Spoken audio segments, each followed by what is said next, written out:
હવે અમૃત પુષ્પનું આપણા શરીરની અંદર શું કામ છે? આમાંથી દરેક લોકો આવ્યા છે, બધા અલગ અલગ તકલીફો લઈને આવ્યા છે, પણ બધાને સમાન એક જ લિક્વિડ કેમ? પ્રશ્ન તો થાય ને આપણે કે ભાઈ તાવ આવે તો તાવની દવા લઈએ, શરદી થાય તો શરદીની દવા લઈએ, માથું દુખે તો માથાની દવા લઈએ, પણ દરેક તકલીફોમાં એક જ લિક્વિડ એવું કેમ? તો અમૃત પુષ્પના સંશોધક સ્વશ્રી દિનેશભાઈ વિઠલાણીને એક રિસર્ચ, એક જ એનું થિંકિંગ રહ્યું કે ભાઈ અંદરની નસનાળીઓ ચોખ્ખી કેમ કરવી.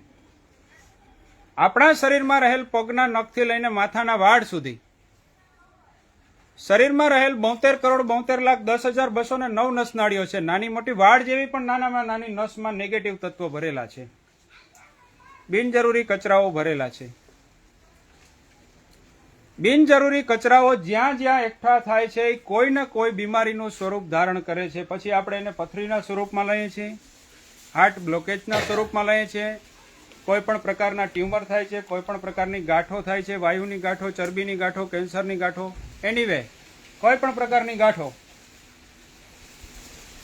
કબજિયાત થાય છે, આંતરડાનો બગાડ થાય છે, લીવરની તકલીફો થાય છે.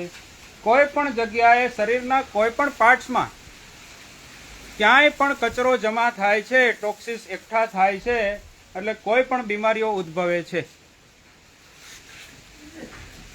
તો દિનેશભાઈ વિઠલાણીએ 34 વર્ષ એક જ રિસર્ચ કર્યું કે ભાઈ શરીરના દરેક પાર્ટ્સના કચરાઓ બહાર કેમ કાઢવા. એ રિસર્ચમાં સફળતા મળી કે ભાઈ શરીરની દરેક નસનાળીઓ ચોખ્ખી થઈ જાય તો શરીરની દરેક બીમારીઓ દૂર થાય. પછી કોલેસ્ટ્રોલ, બીપી, સુગર, થાઇરોઇડ, કોઈ પણ તકલીફો હોય છે, કોઈ પણ શરીરના વજનો વધતા હોય છે, પથરીઓ છે, દરેક ટ્યુમરો ઓગળી જાય છે. કેમ કે અંદરના કચરાઓ ધીમે ધીમે નસનાળીઓમાંથી બહાર નીકળે છે, તો દરેક પ્રકારની ગાંઠો ઓગળે છે, ટ્યુમર ઓગળે છે, પથરીઓ બહાર નીકળે છે. ઘણાને વજન વધારે હોય તો વેટ લોસ થાય છે, થાઇરોઇડ દૂર થાય છે. કેમ કે શરીરના દરેક પાર્ટ્સમાં જઈને અમૃત પુષ્પ શરીરના દરેક બ્લડ સેલને રિજનરેટ કરે છે, શરીરની દરેક નસનાળીઓ ચોખ્ખી કરે છે, વાત પિત્ત કફનું શરીરનું સંપૂર્ણ બોડી બેલેન્સ અને મેન્ટેન કરે છે, અને અંદરની નસનાળીઓ ચોખ્ખી થઈ જાય, અંદરનો બગાડ દૂર થાય તો શરીરની દરેક બીમારીઓ દૂર થાય સ્વાભાવિકપણે. ઈ સ્ટેન્ડ ઉપર અમૃત પુષ્પના સંશોધકે રિસર્ચ કરીને પછી આ લિક્વિડ જળનીત માટે અમલમાં મૂક્યું. એટલે જ અમૃત પુષ્પ દરેક તકલીફોમાં એક લિક્વિડ કામ કરે છે.